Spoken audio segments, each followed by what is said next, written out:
वैक्रिक समुद्घात या विक्रिया समुद्घात अपने शरीर को विकल्प पूर्वक एक, अनेक, छोटा बड़ा आदि करने की सामर्थ्य विक्रिया कहलाती है। इस विक्रिया के काल में आत्म प्रदेशों का शरीर से बाहर निकलना ही वैक्रिक समुद्घात है। देवों और नारकियों का तो शरीर ही वैक्रिक होता है। उनके द्वारा मूल शरीर के अतिरिक्त अन्य आकार आदि बनाने पर भी यह समुद्घात होता है। विक्रिया भी मुख्य रूप से दो प्रकार की, एक पृथक विक्रिया और एक अपृथक विक्रिया। तो जो अपृथक विक्रिया होती है वह उसी शरीर में विविध रचनाएं बनाने में रूप होती है। जैसे इस हाथ को तलवार रूप बनाना है तो वैसे ही तलवार बना देंगे, या इस शरीर को ही अन्य रूप परिवर्तित करना है तो वो उसे कर देते हैं। और जो पृथक विक्रिया होती है वो इस शरीर से पृथक अन्य रूप रचनाएं बनाते हैं। बस सिस्टम इतना होता है कि जो इस शरीर से अन्य रचना बनेगी उस शरीर में भी इस शरीर से ही जुड़े हुए आत्म प्रदेश पाए जाते हैं, भिन्न नहीं होते, अलग नहीं होते। मनुष्यों के यद्यपि औदारिक शरीर होता है, तथापि अनेक सामर्थ्यशाली जीवों में विक्रिया से अनेक शरीर आदि बनाने का विधान कहा गया है। मनुष्य में यद्यपि औदारिक शरीर है, लेकिन उसमें भी विक्रिया या वैक्रिक शक्ति पाई जाती है। जैसे चक्रवर्ती आदि में 96,000 जो उनकी रानियां होती हैं, उनके नियोग वशात अनेक शरीर बनाने की रचना करने की सामर्थ्य चक्रवर्ती में पाई जाती है। तत्वार्थ सूत्र में लब्धि प्रत्यम च कहकर मनुष्यों के भी उपचार से रिद्धि के निमित्त से वैक्रिक शरीर कहा गया है। इस प्रकार की विक्रिया किसी किसी त्रियंच को भी हो सकती है, ऐसा आगम का उल्लेख है। नारायण, प्रतिनारायण, चक्रवर्ती आदि महापुरुषों की अनेक शरीर बनाने की सामर्थ्य है। उनके सभी पृथक शरीरों में भी आत्मा के प्रदेश व्याप्त रहते हैं। ये जीवन भर ध्यान रखना है कि उनका शरीर भले ही कहीं जा रहा है या दूसरा शरीर जो विविध शरीर बनाए हैं, लेकिन उन सबका संदर्भ, उन सबका जुड़ाव मूल शरीर से प्रदेशात्मक रूप में रहता है। देव अपनी विक्रिया सामर्थ्य से अनेक शरीर बनाते हैं। देवों का मूल शरीर तो अपने स्थान पर ही रहता है और विक्रिया से बनाए गए अनेक शरीर दूसरे क्षेत्रों में भी चले जाते हैं। जब देव गति के जीव तीर्थंकरों के पंचकल्याणक आदि के प्रसंग में आते हैं अथवा नंदीश्वर द्वीप आदि में जाते हैं, तब भी उनका मूल शरीर अपने स्थान पर ही रहता है। ये बहुत अच्छी तरह ध्यान रखने योग्य बात है कि तीर्थंकरों का मूल शरीर तो जो तीर्थंकर आदि के जन्म कल्याणकों में आदि प्रसंगों पर या नंदीश्वर आदि की वंदनाओं में देवगण आते हैं, तब भी अपने मूल शरीर को लेकर नहीं आते। मूल शरीर तो उनका अपने अपने स्वर्गों में रहता है, वे मात्र उससे निर्मित विक्रिया के माध्यम से आते हैं। तब भी उनका मूल शरीर अपने स्थान पर ही रहता है और विक्रिया निर्मित शरीर ही अन्य स्थान पर गमन करता है। उनकी आत्मा के मूल प्रदेश मूल शरीर से विक्रिया निर्मित शरीर तक जुड़े रहते हैं। यह वैक्रिक समुद्घात का ही काल है। ध्यान रहे, कोई भी पृथक विक्रिया अंतर मुहूर्त से ज्यादा नहीं रह पाती। ये भी सिद्धांत है, ये भी ध्यान रखना। कोई लोग सोचे कि अरे तीर्थंकर भगवान का जन्माभिषेक मानो 24 घंटे तक वह क्रिया चली। सुबह से देव इंद्र महाराज आए, सची इंद्राणी ने एक बालक को लिया, उन्हें ले गए, मेरू पर अभिषेक किया, तांडव आनंद नृत्य किया, भगवान का नामकरण किया आदि। तो क्या उस समय सौधर्मेंद्र बराबर बना रहा? नहीं, वो विक्रिया मात्र अंतर मुहूर्त रहती है और तुरंत बदलती रहती है, चेंज होती रहती है। ये भी बहुत अच्छी अच्छी बातें, ये सैद्धांतिक विषय हैं। जब प्रसंग आता है तब आप लोगों को ये बतलाए जाते हैं, इनको ध्यान रखने योग्य है। ध्यान रहे, कोई भी पृथक विक्रिया अंतर मुहूर्त से ज्यादा नहीं रह पाती है। अतः वे देव प्रत्येक अंतर्मूर्त में पुनः पुनः विक्रिया करते रहते हैं। आचार्य अकलंक देव वैक्रियक समुद्घात का स्वरूप बतलाते हुए लिखते हैं, एकत्व पृथकत्व नानाविध विक्रिय शरीर वाक् प्रचार प्रहरण आदि विक्रिया प्रयोजनो वैक्रियक समुद्घाता। अर्थात एकत्व पृथकत्व आदि नाना प्रकार की विक्रियाओं के निमित्त से शरीर और वचन के प्रचार प्रहरण आदि की क्रिया के विक्रिया के अर्थ वैक्रिक समुद्घात होता है। अभी हमने क्या देखा था कि एक शरीर से जब वे विभिन्न शरीर बनाते हैं तो उनके मूल शरीर से आत्म प्रदेश जुड़े होते हैं। इसके माध्यम से तो वह वैक्रिक समुद्घात स्पष्ट है। लेकिन जब जो एकत्व शरीर मतलब एक ही शरीर में जब वे अनेक प्रकार की रचनाएं बनाते हैं तब भी वैक्रिक समुद्घात संभव है। वैक्रिक शरीर के उदय वाले देव और नारकी जीवों का अपने स्वाभाविक आकार को छोड़कर अन्य आकार से रहने का नाम वैक्रिक समुद्घात है। विविध रिद्धियों के महात्म से संख्यात व असंख्यात योजनों को शरीर से व्याप्त करके जीव प्रदेशों के अवस्थान को वैक्रिक समुद्घात कहते हैं। वह संख्यात और असंख्यात योजनों प्रमाण तक गमन करते हैं। बहुत अच्छी तरह समझना कि एक देव अपना मूल शरीर मनुष्योदर में स्वर्ग में है और वहां से असंख्यात योजनों दूर वह पंच कल्याणक आदि के निमित्तों से आता जाता है या अन्य स्थानों पर गमन आदि करता है। द्रव्यशंकर टीका में भी लिखते हैं, मूल शरीरम अपरित्यज्य किमपि विकर्तुम आत्मप्रदेशानां बहिर्गमनम इति विक्रिया समुद्घातः। किसी प्रकार की विक्रिया उत्पन्न करने के लिए अर्थात शरीर को छोटा बड़ा या अन्य शरीर रूप करने के लिए मूल शरीर का त्याग ना करके जो आत्मा के प्रदेशों का बाहर जाना है उसे विक्रिया समुद्घात कहते हैं।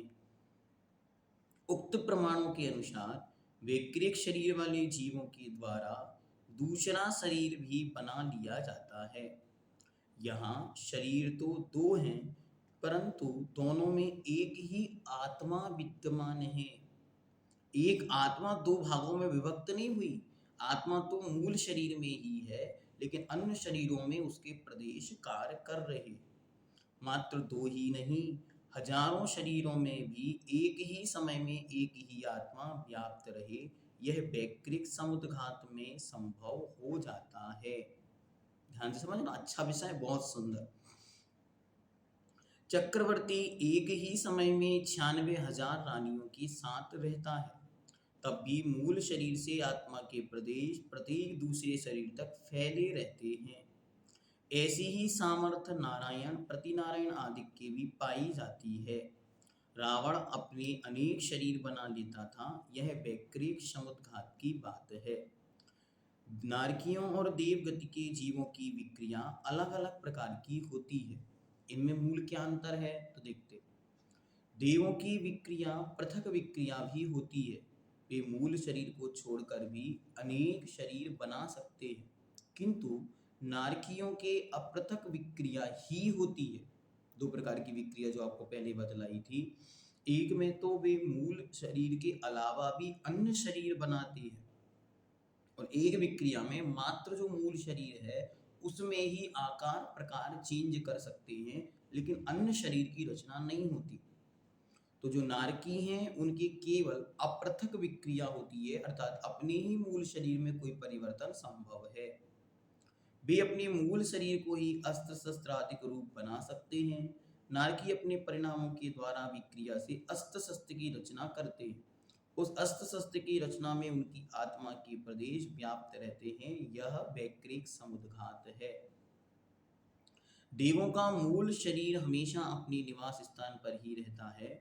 वे देव स्वर्ग से मध्यलोक में आते हो या अधोलोक में जाते हो अथवा भवनात्रिक के देव भी आते जाते हैं, तो भी उनका मूल शरीर वही भोगों में ही रहता है और वे विक्रिया से बनाए गए दूसरे शरीर से गमन करते हैं। यही कारण है कि उनका यह वैकृत शरीर आहार देने के योग्य नहीं होता। कभी भी जो देव है वह मुनि महाराजों को आहार नहीं दे सकता, क्योंकि उनकी मन वचन काय की शुद्धि नहीं बनती। हमें देवों की महिमा आती है, जबकि देव अनेक बातों में मनुष्यों से अयोग्य सिद्ध होते हैं। हमें लगता है कि देवता लोग तो बहुत महान हैं, जैसे उन्हें पालकी उठाने का प्रथम अधिकार नहीं है। जब तीर्थंकर भगवान को वैराग्य उत्पन्न होता है, तब देवता उनकी पालकी को नहीं छूते। पहला अधिकार देवों को ना मनुष्यों को मिलता। क्यों? क्योंकि संयम के पात्र देवता कभी नहीं होते। उनको पूज्यवर निर्यापक श्रमण मुनि पुंगव सुधासागर जी महाराज इस पर बहुत व्याख्यान विस्तार से बोलते हैं। स्पष्ट शब्दों में कहते हैं कि देवताओं को कभी भी किसी भी दृष्टि से भगवान की पालकी उठाने का अधिकार नहीं, क्योंकि उनके संयम की पात्रता ही नहीं। वे एक क्षण के लिए भी अपने विषय भोगों का त्याग नहीं कर सकते। वे एक क्षण के लिए भी आहार भोजन पानी का त्याग नहीं कर सकते। यद्यपि उनके समय बहुत लंबा है, गैप है कि इतनी पल्लियों या इतनी समय इतनी वर्षों बाद उनका आहार होगा, लेकिन फिर भी उनकी त्याग रूप संयम रूप व्यवस्था नहीं है। आहार देने का अधिकार नहीं है। ये अधिकार केवल मनुष्यों को है कि वे मुनिराजों को पात्रों को आहार दे सकते हैं। मुनिराजों को यदि पता चल जाए कि देव आहार दे रहे हैं तो वे आहार नहीं लेते, क्योंकि उनका मूल शरीर भोगों में ही रहता है, इसलिए वे आहार देने के अयोग्य हैं। इस विषय में बहुत अच्छी एक कहानी का उल्लेख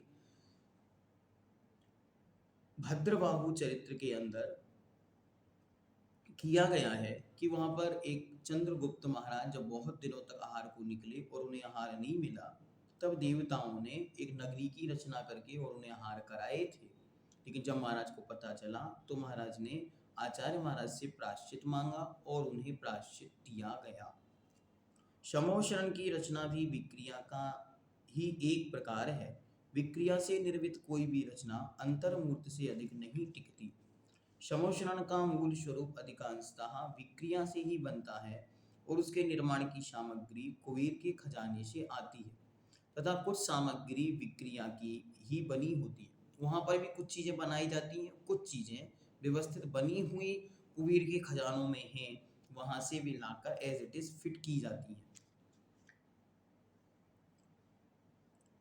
जैसे दो व्यक्तियों में से एक ने तो बना बनाया मकान खरीदा और दूसरे ने मकान बनाया। नया मकान बनवाने में भी बहुत सी सामग्री बाजार से बनी आती है, जिसे बाजार से खरीदकर मात्र सेट किया जाता है। ऐसे ही कुबेर के खजाने में बहुत सा सामान रखा हुआ है, जिसे समूषण में लाकर सजाता है। कुबेर द्वारा सौधर्मिंद के निर्देशन में समूषण बनाया जाता है। वहाँ पर भी आदरणीय माणिक्य चंद जी कौंदी ने अपने उस ग्रंथ में लिखा कि ऊपर इस प्रकार की समूषण की पूर्ण रचनाएं स्थित हैं। कुबेर सौधर्मिंद की आज्ञा से उन्हें उठाकर लाता है और यहाँ एज इट इज सेट कर देता है। लेकिन उसके अंदर भी बहुत सारी चीजें ऐसी हैं जो वहीं पर विक्रिया के माध्यम से बनता है। शंका: त्रियंच और मनुष्यों के वैकृत शरीर का उदय क्यों नहीं होता? ध्यान से समाधान: नहीं, क्योंकि त्रियंच गति और मनुष्य गति कर्मोदय के साथ वैकृत नाम कर्म के उदय का विरोध आता है, अथवा त्रियंच और मनुष्य गति में वैकृत नाम कर्म का उदय नहीं होता। यह स्वभाव ही है और स्वभाव दूसरे के प्रश्नों के योग्य नहीं होता, अन्यथा अति प्रसंग का दोष आ जाएगा। इसलिए त्रियंच और मनुष्यों की वैकृत और वैकृत मिश्र काय नहीं होता, यह सिद्ध है। यद्यपि उनकी विक्रिया हो रही है लब्धि प्रत्यम जैसे, लेकिन वैकृत शरीर और वैकृत मिश्र काय उनके नहीं होता। वैकृत काय योग वैकृत मिश्र काय योग नहीं होता। मनुष्य और त्रियंच भी वैकृत शरीर वाले सुने जाते हैं। वह किस प्रकार होता है? कहते हैं नहीं, क्योंकि औदारिक शरीर दो प्रकार का है, एक विक्रियात्मक और एक अविक्रियात्मक। ध्यान से समझना, ये विषय बहुत महत्वपूर्ण है क्या आप कहेंगे कि फिर मनुष्य और त्रियंचों में भी विक्रिया तो देखने में आ रही है, और वैक्रिक काय योग या वैक्रिक मिश्र काय योग होता नहीं, तो ये कैसे हो रही है बतलाते। औदारिक शरीर भी दो प्रकार का, एक विक्रियात्मक और एक अविक्रियात्मक।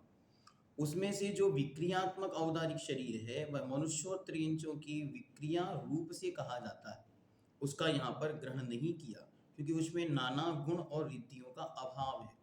यहाँ पर नाना गुण और रिद्धि युक्त वैक्रिक शरीर का ही ग्रहण किया है, और वह देव और नारकियों के ही होता है। वैक्रिक रिद्धि, वैक्रिक शरीर, वैक्रिक समुद्घात के स्वरूप में किंचित अंतर है, थोड़ा थोड़ा सा तीनों में अंतर है। क्या अंतर है देखते। वैक्रिक रिद्धि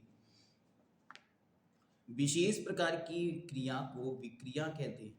इसमें शरीर को छोटा बड़ा, हल्का भारी आदि अनेक आकार रूप बदलने की विचित्र रूप क्रियाएं होती हैं। शरीर को अनेक आकार रूप से बदलने की क्रिया ही विक्रिया रिद्धि है। विक्रिया रिद्धि के अनेक भेद हैं। यह श्रमणों को तप विशेष से प्राप्त होती है। यह रिद्धि मुनिराजों की ही होती है, किंतु विक्रिया, ध्यान से समझना, एक विक्रिया रिद्धि है और एक सामान्य विक्रिया है। तो विक्रिया रिद्धि तो केवल मुनिराजों को प्राप्त होती है, जो आप अच्छी तरह महिमा, अणिमा, लघिमा, गरिमा आदि के रूप में पढ़ते हैं, ठीक। किंतु विक्रिया कर्म भूमि अथवा भोग भूमि के मनुष्य व त्रियंचों, चक्रवर्ती, नारायण, प्रतिनारायण, देव, नारकी, बादर अग्निकायक, बादर वायुकायक, पर्याप्तक, बादर पर्याप्तक जीवों के भी संभव है। इनमें कुछ के पृथक और कुछ के अप्रत्यक विक्रिया होती है। ये दोनों में विशेष अंतर समझना कि ये तो विक्रिया है और एक विक्रिया रिद्धि है। फिर वैक्रिक शरीर इन दोनों से एकदम भिन्न है, ठीक है। यह शरीर मांस, मज्जा आदि सप्त धातुओं से रहित होता है, जिनका उपाद जन्म होता है। ऐसे देव और नारकियों के नियम से वैक्रिक शरीर होता है। देवनारकाणा मुपादा, और जो उपाद जन्म वाले हैं उनकी ही वैक्रिक शरीर होता है। औपादिकम वैक्रियकम। नारकियों के वैक्रिक शरीर की अपेक्षा देवों के शरीर में यह विशेषता होती है कि देवों का शरीर अणिमा, महिमा आदि 8 गुणों से संयुक्त होता है। ये ध्यान रखना है कि जो अणिमा, महिमा आदि 8 विशेष गुण कहे, वे रिद्धि रूप में उनके नहीं हैं, वे मात्र विशेष शक्ति रूप में हैं, और मुनिराजों के जो होते हैं वो रिद्धि रूप में हैं। तत्वार्थ सूत्र के दूसरे अध्याय में कहा गया है कि लब्धि प्रत्यम चे, अर्थात इस शरीर को मनुष्य गति के जीव विशेष तप के प्रताप से प्राप्त कर सकते हैं। विक्रिया रिद्धि मनुष्य गति के जीवों में भी सिर्फ मुनिराजों की होती है। ये ध्यान रखना, विक्रिया रिद्धि, क्योंकि रिद्धियां केवल मुनि महाराजों की होती हैं, जबकि वैक्रिक शरीर सिर्फ देव और नारकियों की ही होता है। विक्रिया चारों गतियों के जीवों के द्वारा संभव है। विक्रिया मतलब विविध प्रकार के रूपों को बनाना। वैक्रिक समुद्घात सर्व जीवों में यहाँ आत्म प्रदेश मूल शरीर को छोड़े बिना बाहर निकले वहां संभव है। बहुत सुंदर चित्रण यहाँ पर वैक्रिक समुद्घात के अंतर्गत हम सब ने देखा। बहुत सारी बातें यहाँ पर सिद्धांत की, आगम की, और बहुत सारी महत्वपूर्ण चर्चाएं जो समय समय पर हम सभी को सुनने में यहाँ वहाँ मिलती हैं, उन सब का समावेश किया गया। आज के लिए यह विषय